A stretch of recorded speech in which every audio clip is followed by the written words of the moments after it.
Swami Sarpan meant for our growth. Even nature tells us that evolution is essential. Dharma, spiritual science, teaches us how to meet life's challenges in a way that fosters growth. Once we understand this, every experience can become a stepping stone, a growing experience helping us to grow better, become more efficient, and ultimately live a happier life. That sounds amazing, but balancing it is a real struggle, especially for adolescents. As a doctor, I see many young patients confused about what to prioritize and how to make decisions. Every stage of life is significant.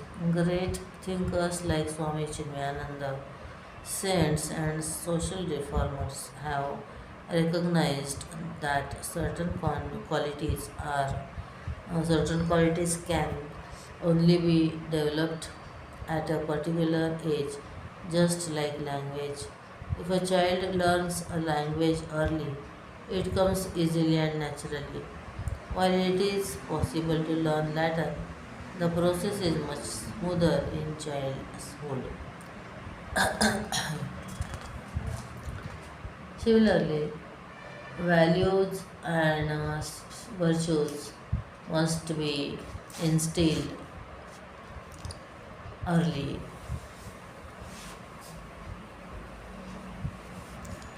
If children are not taught discipline and the importance of values before adolescence, their teenage years can become turbulent.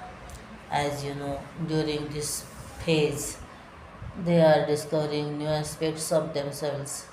Their senses are heightened, their desires intensify, and there is a growing yearning for freedom. This naturally creates a rebellious phase. Most parents experiencing this for the first time forget their own teenage years. Instead of offering guidance on what their children will face, they focus only on do's or don'ts, just as they once received. This often leads to conflict. Unfortunately, it may be too late when parents realize their mistakes. However, learning from these experiences and moving towards it is always possible. Growth never stops at any stage of life.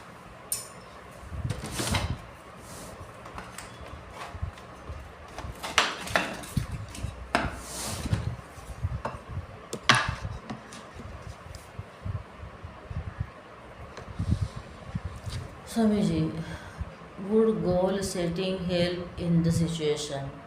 Yes, having a goal, especially one that inspires you, not only provides focus but also ignites a it channels your energy in the right direction and keeps you motivated. Since we are discussing this now, I realize it relates to me personally. I do have a goal, but I also have a dream. How do I set a time frame for it? Life is short, and why should any goal be time bound? Unless, of course, it requires completion within a specific time frame. Often we assume that our higher goals will take a long time, but that isn't always true.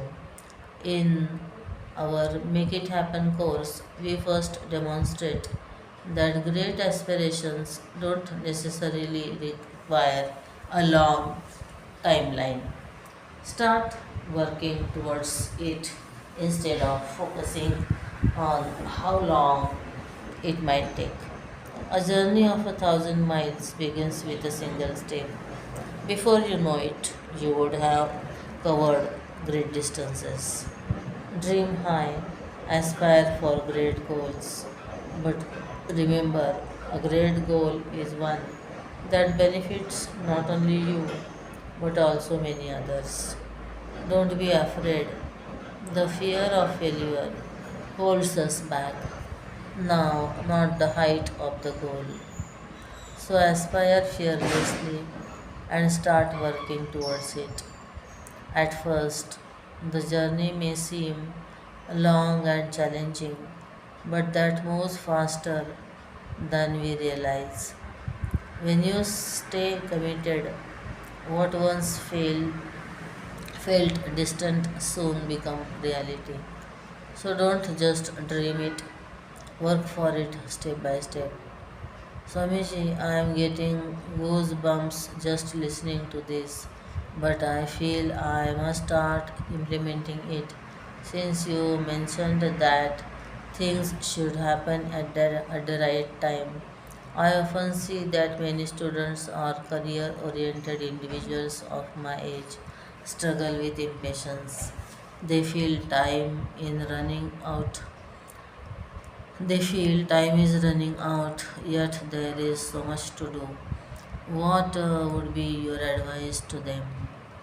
Encourage them to focus on their work. If you now, time will value instead of worrying about how little time there is. Focus on making the most of the present moment. When you do this consistently, you will see how time aligns in your favor. Swamiji, my last question is, how do I find or decide my sadharma? As a child, my parents encouraged me to explore different activities, sports, various interests, and I enjoyed them all. But then came a time when I had to focus on my career. Since human service is my career, there is no question of choosing something else, but I also feel that my passion for adventure sports is something I might want to pursue later. Would it be better to integrate my work and passion, or should I keep them in separate phases? I worry that if I set it aside for too long, I might lose the thrill as I age. Yes, some things can only be done at a right age, while others require a balance between passion and practically. Sometimes income is necessary, so it is important to establish financial stability first. And however, it all depends on your current life situation. If you have integrate both, if you can integrate both, do so. If not, prioritize wisely, knowing that when the time is right, you will find a way to bring your passions into your life. Thank you so much, Swamiji. I truly appreciate your time and guidance. Shubham Bhaskar. Shubham Bhaskar, Hari Om Swamiji. I want to express my deep gratitude for your impact on my life. Pranams, Chinmay Mission, and your guidance have been instrumental in shaping me into the person I am today. You have architecturally designed my life and enabled me to serve a few. Aspire to continue serving a growing number of people in the future. Swami Surupananda says, says, I would like to seek your perspective on how individuals should approach wealth throughout their lives. Swamiji said, it is essential to have a balanced understanding of wealth. Here we are referring to material wealth. First, it is crucial not to be driven by greed of for wealth. At the same time, one shouldn't harbor guilt or pretend to reject wealth. Second, we need to recognize its rightful place in our life. You wear a cap on your head and shoes on your feet, right? Do you keep shoes on your head just because they may be more expensive? Thus, understanding the appropriate role of wealth in one's life is vital. While wealth is necessary for sustenance and pursuing one's aspirations, it is important to remember that it is a means to an end. It is not the final goal. This clarity is necessary in your approach to wealth. Question: is this why many wealthy individuals feel insecure despite having millions in assets? Answer: wealth alone cannot bring satisfaction, but it can be used intelligently for satisfaction. How do preconceived notions of wealth affect one's ability to accumulate and manage it? Answer: our beliefs shape our world. The world is what our mind is. Whatever notions we entertain become our self limiting beliefs. They limit, it downgrade our personalities by our narrow thinking and decrease our self confidence. As your mind is, so is your world, and so is your wealth. During a recent visit in the Mumbai Mail, recent visit to a Mumbai mall, I observed a stark contrast in spending habits among individuals. I was struck by the disparity between those comfortably able to afford luxury goods and those struggling to meet basic needs. I wondered about the ethical implications of such discrepancies in wealth distribution. Mumbai is indeed a wealthy city with a market catering to all income levels. However, wealth should be used judiciously to benefit not only oneself but also others in need. For instance, we can put food on a poor man's table or even give a job to someone searching for employment. Understand that excess wealth is not for ourselves but should be used to foster spiritual and personal growth by sharing it intelligently. Of course, those who have wealth will live comfortable and luxurious life, but if at the same time they can help others have reasonable, decent lives relatively free from suffering, it will be good. Question: Swamiji, my next question concerns the investment principles you taught me as a youngster when I asked when is the right time to be aggressive with my investments. Your response was quite insightful. You said, invest aggressively as long as you are comfortable with the idea that if everything were lost, you would still be content with what you have left. This investment principle has significantly impacted my wealth accumulation journey and my family's financial well being. I am grateful to Swamiji for this invaluable lesson. Given this principle, I am curious if you have other beneficial advice or principles to share with the audience. Answer: it is essential to align our lifestyle with our earnings from sincere work while also responsibly managing and investing the surplus within our means. We can ensure that our families' basic needs and living standards stay secure despite potential investment setbacks. There is community in India that exemplifies this principle, proving how living according to one's need can lead to the creation of significant wealth. About being miserly, but rather about the wisdom of supporting a comfortable life even in case of financial loss. Question. I really appreciate the valuable knowledge you have shared. Is luck a factor in someone's journey to wealth accumulation? People often casually People often casually refer to luck, destiny, or fate when they can't explain success. However, the term luck is frequently used to explain away someone else's success.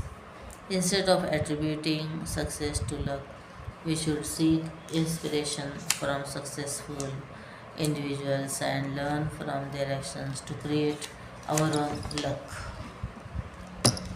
Question. Swamiji, what essential aspects of money do our schools fail to teach us?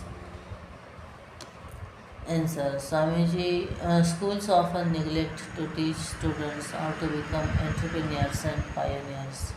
They don't generally instill values and ethics.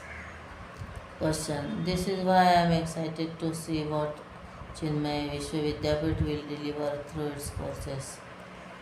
Answer. Well, it must start at the school level. This is what our Chinmay Vidyalayas and the Chinmay International. Question. Swamiji, thank you once more for your valuable time and knowledge. I genuinely believe that the wisdom you have shared will have a profound impact on people's lives around the world.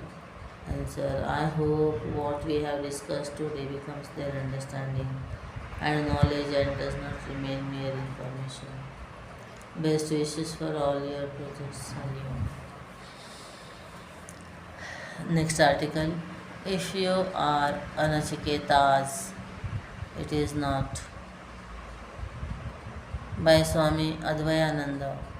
It was 1988. Gurudev was conducting a Vivek Chudamani marathon camp at Siddhavadi. Listening to these lectures on Vivek Chudamani, especially the end portions of their treatise, it became evident that the doorway to self realization was meditation. And Gurudev explained in his own inimitable style, full of drama and humor, the Vivek Chudamani verses 359 to 360, wherein Sri Shankaracharya exemplifies the Kit, Kitaka, the warm pupa, which by steadfast and single pointed meditation transforms itself into the Brahmara, the wasp. To illustrate the limited individuality metamorphosis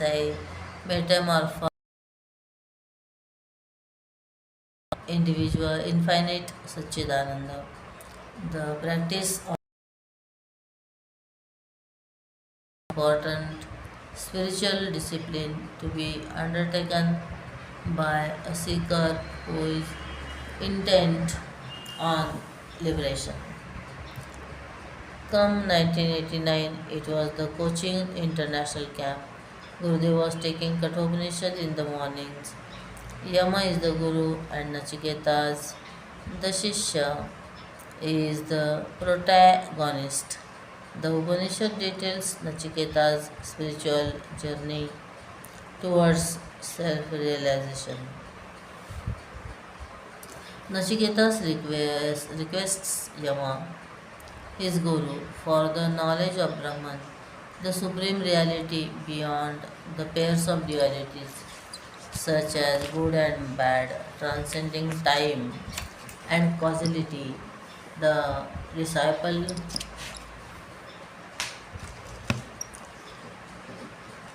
Nachiketas, the Guru Yama, and the sublime exposition on Brahman stood out vividly by the power of Gurudev's words. It was awesome.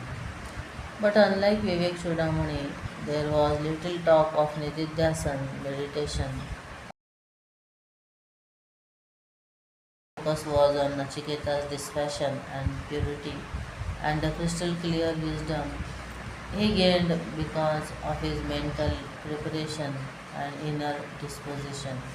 The importance of samadhi and its practice were not emphasized. The difference was palpable, and I was perplexed.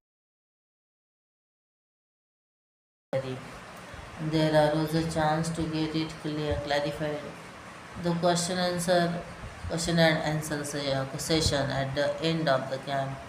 There were many questions, but Gurudev did not answer all of them because many of the submitted questions did not carry the names as per Gurudev's instructions.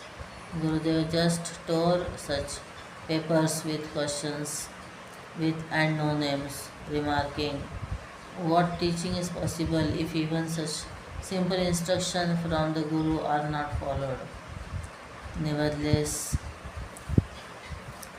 nevertheless, even after his utmost effort to answer the questions within the stipulated time, a few remained unanswered, and for these, Gurudev promised to send the replies by post. Now it became amply clear why Gurudev had insisted that we pin our names along with the questions of his students mattered. But just when the question and answer session was about to end, Gurudev took up one last one, which was mine, his meditation, a must for self realization. Gurudev answered it in one line, if you are Anachiketas, it is not. The answer was cryptic, and it did take many years of study and reflection to decipher the full measure of Gurudev's reply. Overcoming mental imprints. The Brihadaranyaka Upanishads declares Atma va are drashtavya, shrutavya, mantavya, nididhyasitavya. The self ought to be realized, should be heard of, reflected on, and meditated upon. In this statement, we find the clear delineation of the means to realization, Shravan, followed by Manan and Nididhyasan. Shravan, or listening to the scriptures from the Guru, enables the seeker to comprehend the central purport of Vedanta as the knowledge of the oneness between the individual, limited self, and the supreme reality. The Brahman, that is Jiva Brahmaikya, Manan or reflection is done with the aid intellectually capture the validity of the identity of the self with the supreme reality, thereby dispelling the notion that such an identity is not possible. Nididhyasana or meditation then transforms this intellectual understanding into the actual personal experience by putting to naught the deeply embedded contrary notions of oneself being a limited individual and its associated notions of the self being the doer and the enjoyer.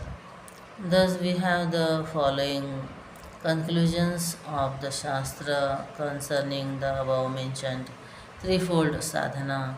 Shravan removes abhavana, enables enabling clarity of knowledge, dispels asambhavana or the notion of improbability of the Jiva Brahmaikya, and Niditya ends Viparita Bhavana or the contrary notions of oneself being the Jiva.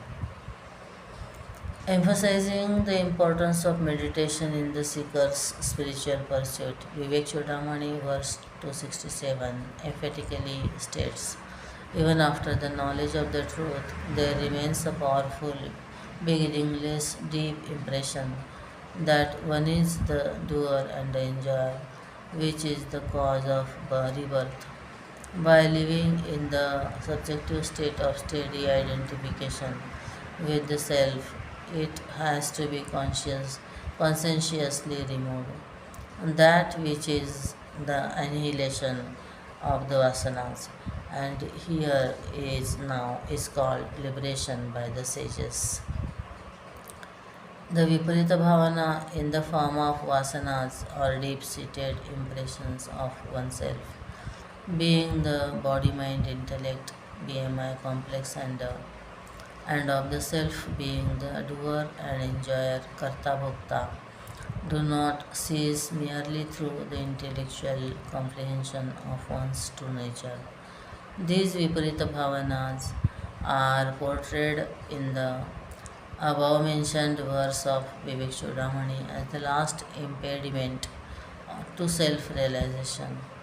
Hence, even after one has understood, that is, intellectually comprehended the self, no actual self realization of oneself, being the pure existence, consciousness, bliss, arises. Then the intellectual understanding is termed jnana, and actualization of this understanding as the palpable personal experience is denoted as vijnana, the special knowledge, Vishesha Jnana, which Gurudev would wisely remark after understanding stand under. This actualization is enabled by Nididhyasan alone, a must for the mind. The term Nididhyasan is derived from the Sanskrit verbal root dhyayi, which means to call to mind.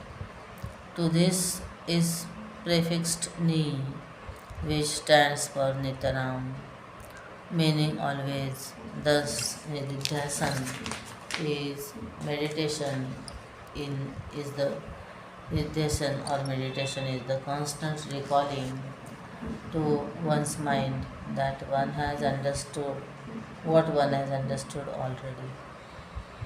Meditation has to be a long, dirgha kala, satkara, sevita. Satnairyantariana dirghakala satkar sevita drudhabhumi. Steady devoted practice on the one single thought of oneself being the supreme reality. It is overcome only by its opposite habit. It is well known that habits die hard.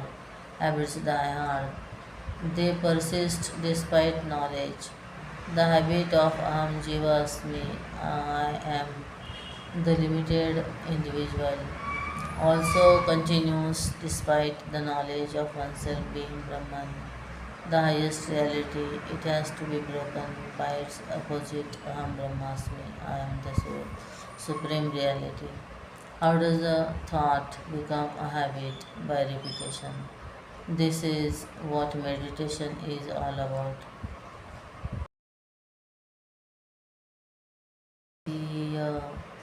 निरंतर निरंतरिता सजातीय वृत्ति प्रवाह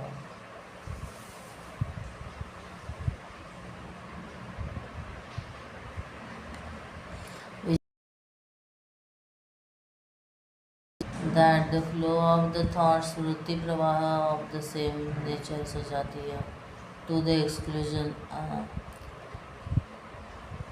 anantarita nirantarita jati yani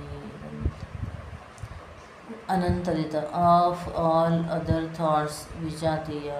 This continuous constant and conscious meditation on the thought Aham Brahmasmi slowly yet steadily generates a vasana of one's real nature being Brahman, which then breaks the knot Granthi Vedana of oneself being the limited individual.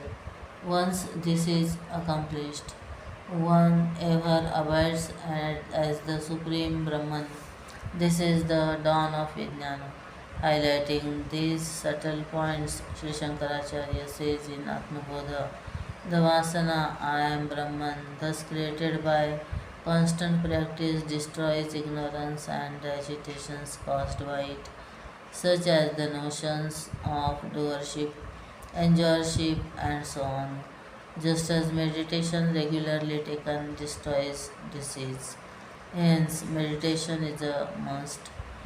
Mere Shravana and Manana, even though their vital steps are insufficient by themselves to grant liberation. The liberation in Vivek Chudamani. Nachiketas, the supreme seeker. But why is the enormous emphasis we see in Vivek Chudamani on meditation scantily seen in Kathopanishad? When the mind is exceptionally pure and alert due to Viveka Vairagya and the other fourfold sadhana chatushtaya, it is able to glide itself into Vijnana very soon without the need for Nididhyasan or even Manan. For such a mind imbued with the highest degree of purity, clarity immediately dawns from listening to the Guru's teaching. Hence, for such a well-equipped student, Shravana alone is sufficient. Shravana matrena jnanam bhavati. Such seekers are termed Uttama Adhikarins. Nachiketas was such an extraordinary aspirant.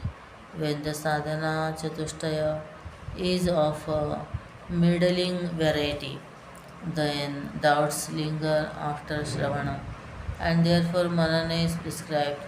In Kenopanishad, we see that after the teaching is complete, the student is called upon by his Guru to reflect upon the teaching. He then does Manana and thereafter comes to acquire self realization. This is the Madhyama Adhikarin, the middling type of seeker. For him, both Shravana and Manana are required. In the Taittiriya Upanishad, we find Bhrigu, the student, making repeated attempts at meditation or nididhyasana, satapo tapyata, and finally realizing the self. In Bhrigu's case, we see the instance of all three, Shravana, Manana, and nididhyasana, required for self realization. Thus, even in the Upanishads, we have these three types of adhikarins. Thus, we understand Gurudev's response to the query: is meditation a must for self realization? If you are in Nachiketas, it is not. Meaning, for all of us, first Shravan, then Manan, and thereafter Nididhyasan are the foolproof means to gain the realization of the self. Om Aniketaya Namaha. Swami Abhayananda. Om Aniketaya Namaha. Prostrations to one who has no residence. A real sannyasi need not have a permanent settlement. Puja Gurudev travelled all around the world. His high degree of non-attachment helped him not to consider anything including the Chinmay mission as his own. That is the extent of detachment Gurudev showed in all his worldly actions. Narayana, or the realization of Brahman, is the final abode for everyone. Gurudev taught and experienced that higher realm of the spiritual journey. The path unfolds. Puja Gurudev was born and brought up in Ernakulam. His mother passed away when he was a child. The young Balakrishna Menon studied relatives' home in the same town. He pursued his higher studies in Lucknow. He then became associated with the Indian freedom movement. His actions caught the attention of the Britishers, who captured and tortured him in prison. One day Balakrishnan lost consciousness, weakened by typhus and poor hygiene in prison. The British threw him on the roadside on the outskirts of the city and left him to die. The kindness of an Anglo-Indian lady saved his life. After recovering from the illness, National Herald. On one occasion, he wanted to expose the laziness of sannyasis. In his skeptical view, the sadhus were parasites and a burden to civilized society. To expose the so-called sadhus, he embarked on a journey to the Himalayas. He chose Swami Shivananda's ashram for this purpose. Swami Shivananda's loving disposition towards the young seeker, with an endlessly questioning mind, awakened the sannyasi within the young Balakrishnan and made him the real Aniketa. This marked the beginning of Swami Chinmayananda's spiritual journey, which soon led him to Swami Tapovanam in Uttarkashi. With the grace and blessings of Swami Tapovanam, the Mother Ganga Pujya Gurudev endured the intense cold in Gangotri and Uttarkashi for more than 2 years to study the Vedantic text under the tutelage of his Guru Swami Tapovanam. Ever flowing wisdom.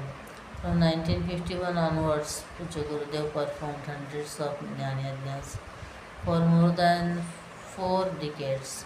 Vedanta Ganga flowed through him to the world around him. Over those thousands of residences and inspired millions of people worldwide. On most days, he woke up in a new place. He went through several geographical areas in different countries and continents.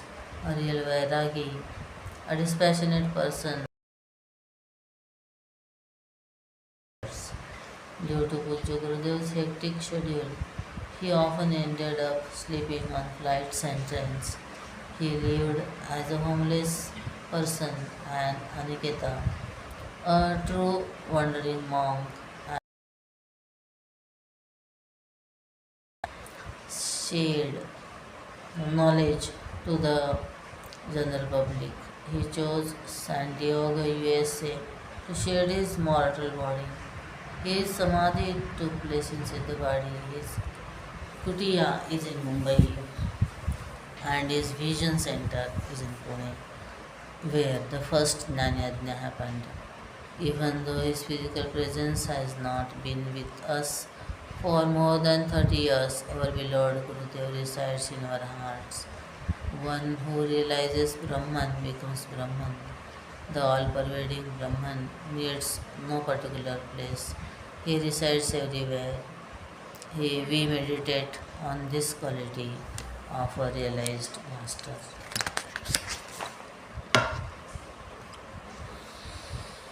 Living his vision, the Chinmay family path, Swami Aviyananda. We stand as one family bound to each other with love and respect. One family, one mission. The very first word of the Chinmay mission pledge is we, a powerful reminder from Puja Gurudev that our identity is not about I but we. Moreover, we stand united as one family signifies more than just togetherness. Standing reflects our readiness to serve, work, and uphold the commitment outlined in the following. Not who we are, but whose we are. Standing as one family instills the far more significant. Gurudev's family, the Chinmaya family, is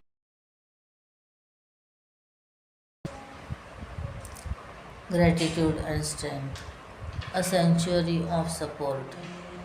There are no formalities in a family, only a safe space where we can truly be ourselves. Once a youngster asked Puja Guruji, how the mission could attract more young people. Instead of answering directly, Guruji asked, "Why do you keep returning to the mission? Why have you stayed? Find out because you are also a youngster." This simple yet profound response prompted deep reflection among those present. At first, they struggled to articulate their reasons, but as they pondered, they realized the truth. The mission was a place where they could be exactly who they were. No masks, pretense, or need to prove anything. The mission is a place, space of acceptance, free from judgment, where comfort comes from simply being is all about. We don't have to put on a show or hide behind a facade. We are seen, valued, and embraced just as we are. This was Gurudev's vision of standing as one family, creating a haven where everyone feels safe, accepted, and loved. Built on love, strengthened by respect. Love and respect are both essential. Without love, we may take each other for granted. Without respect, we may create distance.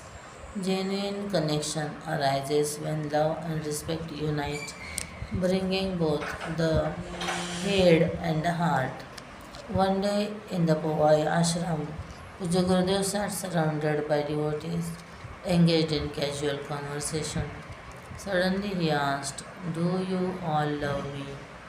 Naturally, everyone responded with an enthusiastic yes. But after a brief pause, Guruji asked another question: "Do you love each other?" This time, the room fell silent. The message was clear: extend that same love to one another and those he loves.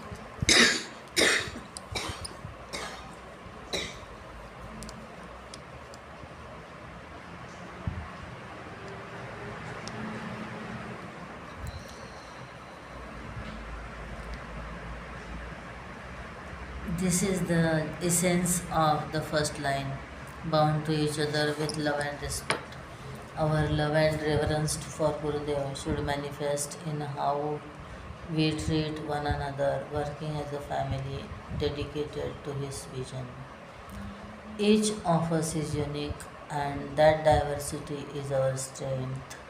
I recall an instance during our Vedanta course when we had the privilege of learning under Puchu Guruji.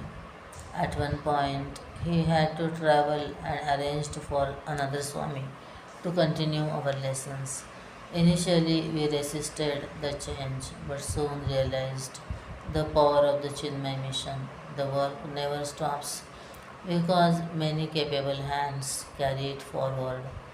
The true blessing lies in embracing this collective strength, in strengthening, in listening to and valuing one another. As team members, we think differently, act differently, and being varied expertise and experiences, and bring varied expertise and experiences. These differences become a source of harmony and progress only when we uphold the foundation of mutual love and respect. When we truly stand out together as one family, the rest of our shared vision naturally falls into place. Forged in courage, guided by discipline,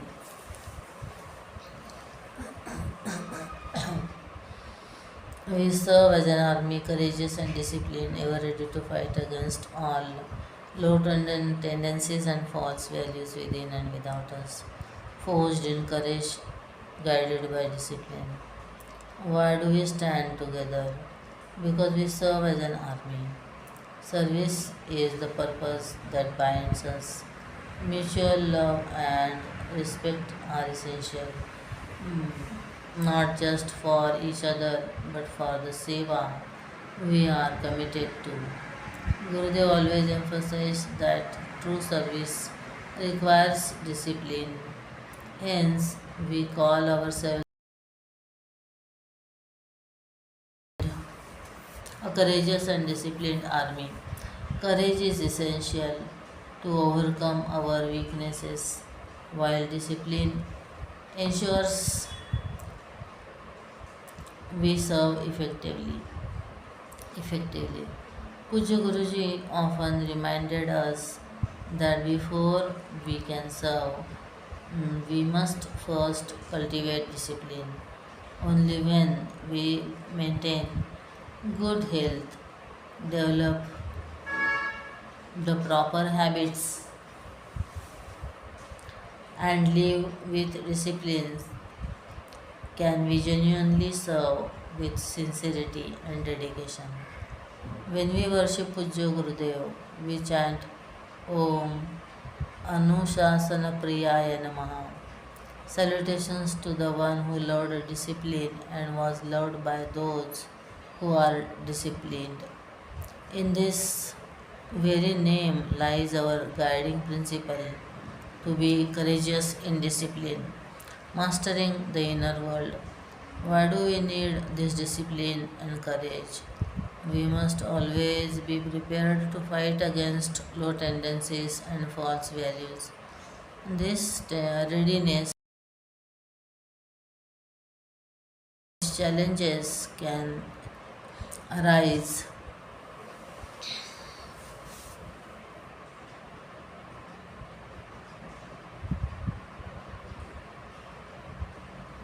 at any moment. First, we must conquer these low tendencies within ourselves.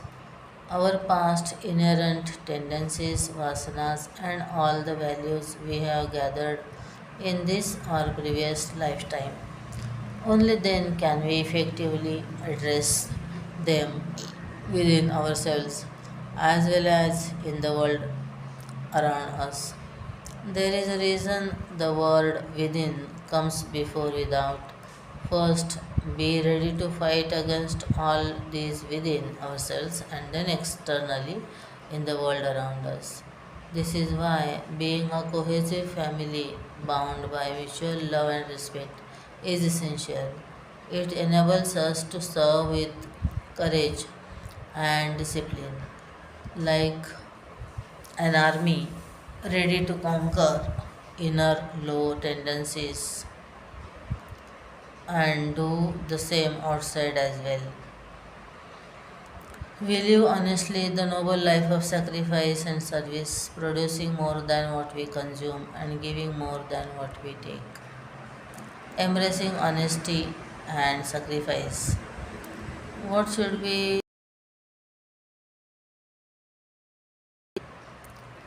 Gurudev teaches that we must serve and live honestly. He defines honesty as satyam, aligning our intellectual conviction, words, and actions. This is the standard he sets for us. No pressure, but we must be aware that this is what is required. To live honestly is to be in harmony within ourselves, walking the noble path of sacrifice and service. A life is truly noble only when it embodies both sacrifice and service. Sacrifice, as Vijay Gurudev explains, is a natural expression of love. The true measure of love is a sacrifice. How much we are willing to give up, let go, and give in. Living to enrich, not just receive. Before joining the course, when I first shared my decision with my parents, my mother was very happy, but my father had a few reservations. To convince him, I reminded him of something he had said just a week earlier. He had mentioned that Gurudev asked us to live by giving more than what we take. He reflected that we could never truly do this with Gurudev, as we could never give him more than what we received. Nevertheless, we should try. So I turned his own words back to him and said that we too could make an attempt. The point is, we can only try. We can aspire to offer. There is no true giving to the Guru, but we can dedicate our service to people and society as our seva to him. This spirit of sacrifice and service is not just about one individual giving to another, whether a parent to a child or offering time, knowledge, and or expertise. I must extend beyond that to truly live the noble life of sacrifice and service. It must be present at every stage of life. It must constantly guide our thoughts.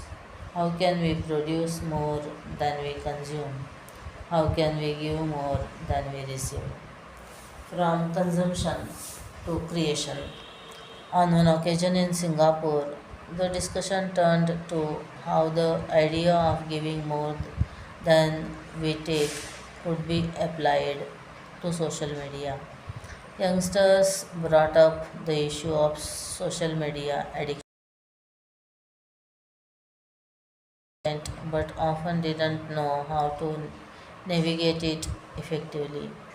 Interestingly, many young people proposed a proactive approach. Instead of merely consuming content, they suggested creating and sharing their own. This creative outlet enhances communication skills and supports various business ventures. Through our conversation, they introduced me to aspects of social media that I hadn't fully grasped before. During this discussion, a valuable insight emerged. Gurudev always emphasized the importance of producing more than we consume. This principle encourages us to generate meaningful and significant content for others rather than spend excessive time passively consuming it ourselves. How remarkable a visionary Gurudev was. He gave us a formula that applies even to social media. This code serves as a guiding light for navigating our online lives, inspiring us to create enriching content with a spirit of purpose and contribution. It benefits us individually and adds value to the broader community. More importantly, when approached with a spirit of sacrifice, this philosophy of producing more than we consume extends to all aspects of life. We aspire to serve, to give more than we take, and to create more than we consume. But this is only meaningful when rooted in dedication to a higher altar of love and reverence. We seek the Lord's grace to keep us on the path of virtue, courage, and wisdom. It is not through self effort alone that we can achieve this quality of life. Therefore, we must seek the Lord's grace to keep us on the path of virtue, courage, and wisdom, to bless us with humility, surrender, and devotion. Notably, Gurudev did not say we seek virtue, courage, and wisdom because it is all too easy to compromise.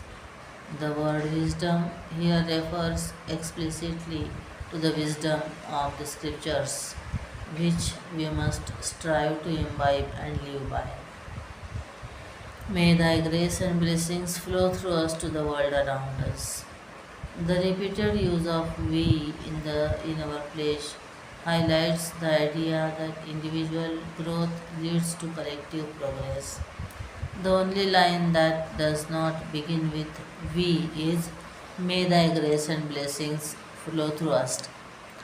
Gurudev's booklet, as I think, contains profound letters and articles that every Chinmay mission follower and volunteer should read. He did not seek seekers who would retreat to the Himalayas in solitude for personal realization. Instead, he wanted his brahmacharins to enter the marketplace and serve society, making spiritual growth meaningful through selfless action. Conduits of divine grace. Even in our prayers, when we seek grace and blessings to flow through us, we acknowledge that we are not the final recipients but mere channels through which divine grace manifests. Our role is to demonstrate to the world that anything truly great is demonstrates to the world that anything truly great is remaining ever aware that it is not we who do us. We cultivate a life of meaning and purpose. We become open to receiving divine inspiration and direction when we recognize that a higher force guides our efforts. This perspective deepens our surrender and allows us to live with greater clarity, humility, and fulfillment. We believe that the service of our country is the service of the Lord of Lords, and devotion to the people is the devotion to the Supreme Self. When knowledge becomes belief, I recently read one of Guruji's small Prasad Pustika, where he mentioned an important insight. We study scriptures, gain knowledge, and often say we understand them, yet many of us struggle to live according to that knowledge. How can we bridge this gap? Guruji beautifully explained that it is not the knowledge we have merely heard or read that transforms us, but the knowledge that becomes our own, our belief. Only when knowledge turns into conviction does it have the power to shape our lives. It is not borrowed understanding, but our deeply internalized belief that can we live it. Gurudev conveys this idea in our pledge. We believe, and belief means living by it. What do we believe? Our country's service is the service of the Lord of Lords. That devotion to the people is the devotion to the Supreme Self. This belief must go beyond mutual love and respect within the Chinmay family and extend into love and respect for society at large. It is my belief and I must live it. We know our responsibilities, give us the ability and courage to fulfill them on that side. Ultimately, Gurudev reminds us that we already know our responsibilities. If we sincerely follow the pledge, we will be able to fulfill them with the belief and courage we receive from 2G, God and Gurudev. With that, Gurudev concludes. So, live, seek, believe, know. The last point I would like to highlight is that when we chant at this place, we notice that each line begins with we, but beyond that, a profound journey unfolds if we look at the word that follows we. in each line. First, we serve. Service is the foundation. As we continue, this service becomes our way of life and we live it. The moment we truly live, we seek. When we seek, we believe. Through that belief, by living it, we gain knowledge. Gurudev had beautifully mapped out this transformative path for us. When we hold on to and open ourselves to receive the grace and bliss, more move forward with a renewed sense of purpose and unwavering commitment. Together, we can make remarkable progress and embody the values and teachings that Gurudev and Guruji have graciously imparted. Next article on higher flights 8. Anjali Singh on higher flights with Swami Chinmayananda, Book 1, acquaints those who never met him with true to life examples of his unique personality as a teacher of Vedanta. We present here with the eighth chapter. The entire book is available free online.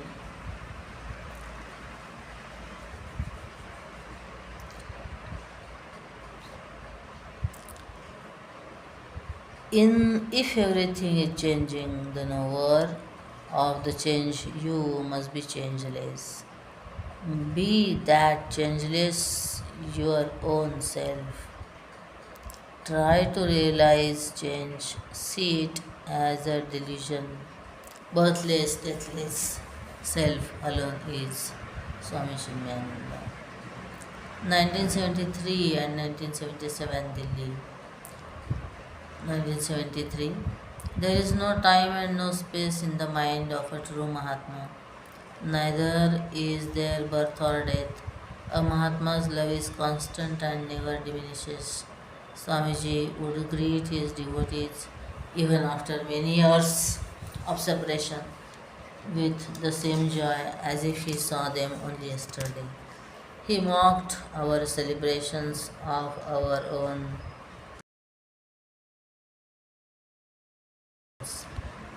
reminding us that we are in essence unborn and undying.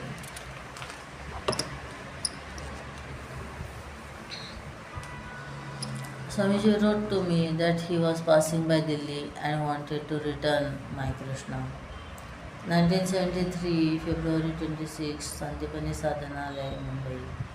It is true that I will be passing through Delhi on my way to Uttarkashi about the 11th or 12th. I have got your Krishna ready, referring to the Krishna that he had given me after the first world tour and which I had given back to him. He was all the time with me through my foreign tour, and you will be getting a much more cultured and modern Krishna now. By the way, when did he become your Krishna? It was mine all the time, and I gave it to you anyway. I am glad that you are claiming as your own what I gave you. When Swamiji came to Delhi from a tour abroad, he was staying in New Friends Colony with Shri Jagdishji Prasad. I had not been in regular contact with Swamiji for a few years before that time, since I had gotten married in 1966 and had gone abroad to live in the Netherlands, Germany, and London for a while. I did go to see him once when my son Juzar, nicknamed Juju, was 21 days old. Later, I did not even find out that Swamiji had suffered a heart attack in 1917 Mysore, though I had gone for one day to his 1970 discourse in Delhi. When I was expecting my second child, Nanaki, nicknamed Bebe, only later did I find out that this had been shortly before his heart attack. When I found out about it 5 months later, I wrote to inquire, and Swamiji replied that it was nothing to be worried about. In those days, I used to write Guru Purnima greetings once a year and a few letters now and then. So, when I went to meet Swamiji on that day in 1973 in Delhi, I wondered whether he would be just as friendly and familiar with me as before. As I entered the house, Swamiji had just finished lunch. He was tired after the plane journey and was just entering his bedroom for the afternoon nap. The hostess, Srimati Jagdish Prasad, urged me to follow Swamiji and at least do my pranams as I had come to see him after such a long time. When I went in, Swamiji hugged me and said he was very happy to see me. Then he yawned and said he was extremely sleepy as he had flown in from abroad and would I mind waiting till he got up after the nap. He gave me his briefcase and said I could pass my time rummaging through it and keep whatever I wanted from it. It was as if there had been no time gap since we last met. Without any explanation from me, Swamiji knew why I had not been in contact with him like I used to be, and it did not matter to him. I decided to amuse myself and examine the contents of his breakfast. I found that he had been presented with pens, bookmarks, a smiley stamper, comics, books, and other interesting items. Then I saw his passport. I decided to peek and found out that the date of birth entered in his passport was April 21st. Though invited to do so, which is briefcase. Again, that a poem flowed out effortlessly, not only out of joy in seeing him again, but also because I realized that there had never been a disconnect with Swamiji. He had been waiting till I was ready, and now I also knew his day of birth. However, I did not present this poem to him until 1977, when he happened to be in Delhi in April. This time Swamiji was staying with O.P. Nambiyar, the son of Leela Nambiyar, from Chennai to visit her son. And when I wished Swamiji a happy birthday and gave him the poem, she was surprised. Nobody seemed to know of Swamiji's birthday, and nobody Shashti Purti, 60th year in 1976, and that too on May 6.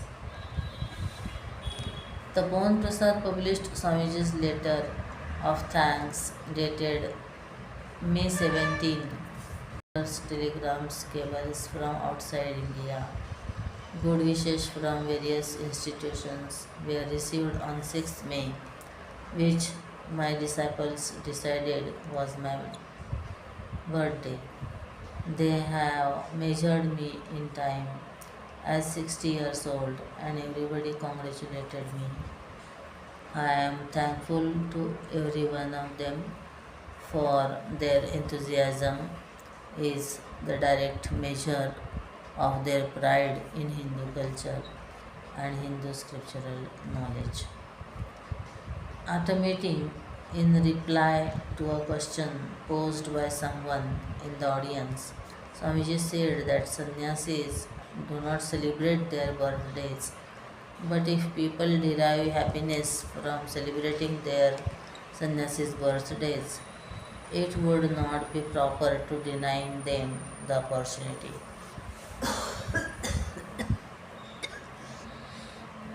In fact, Swamiji himself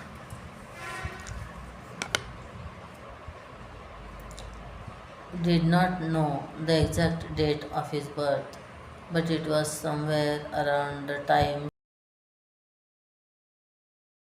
date had to be given for issuing the passport. He had given the April 20. Found out from astrologers that according to the Hindu calendar, he must have been born on May 8th, 1916. The accuracy can be measured from the prediction of his age and some other factors. Since this horoscope came to Leela Nambiar's hands, devotees started celebrating Swamiji's birthday on May 8th. However, after my discovery on the date of birth listed in his passport, April 21st has always been special for me, and I continued to wish Swamiji happy birthday on that day every year.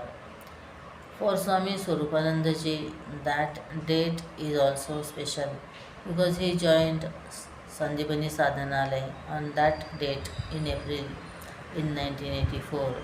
I remember him.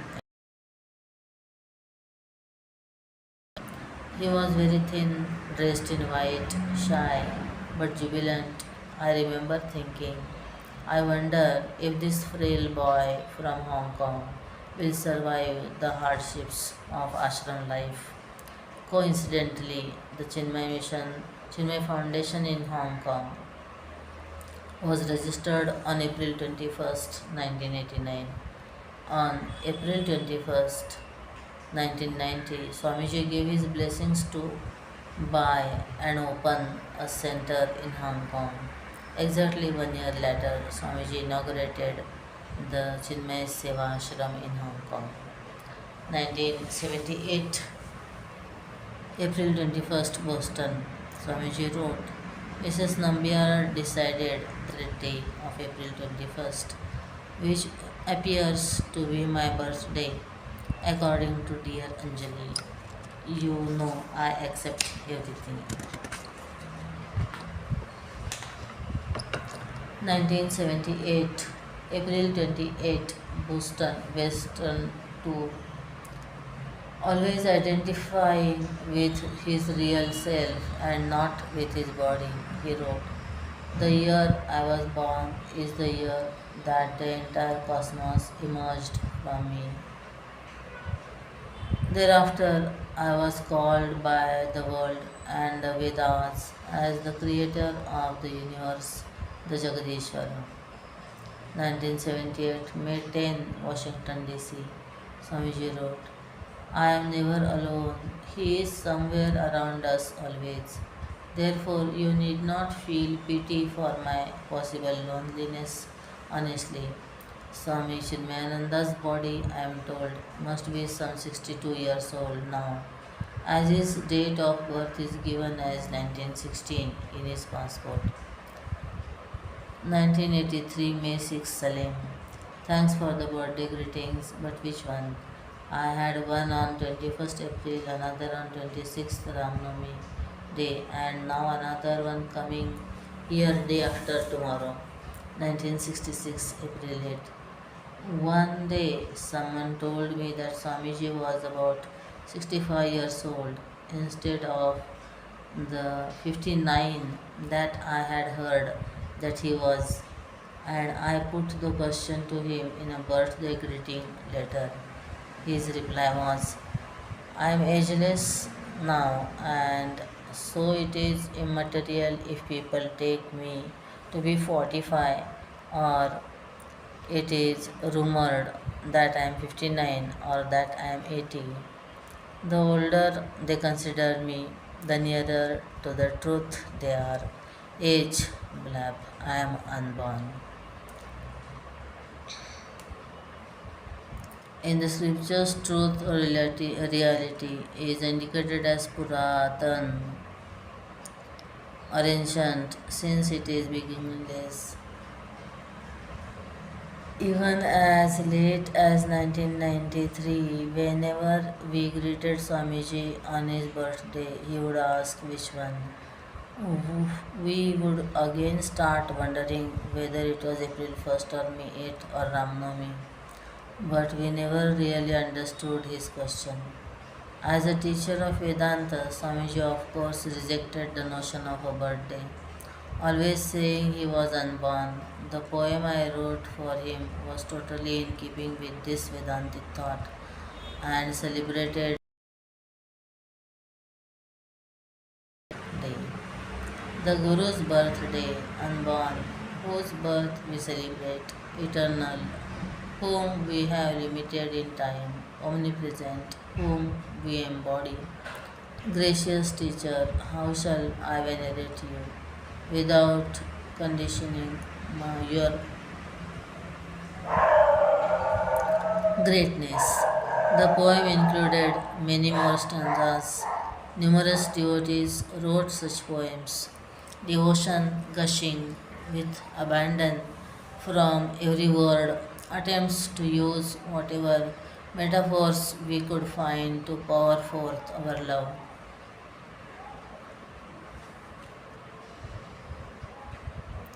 And newfound understanding to express the inexpressible and the birthless.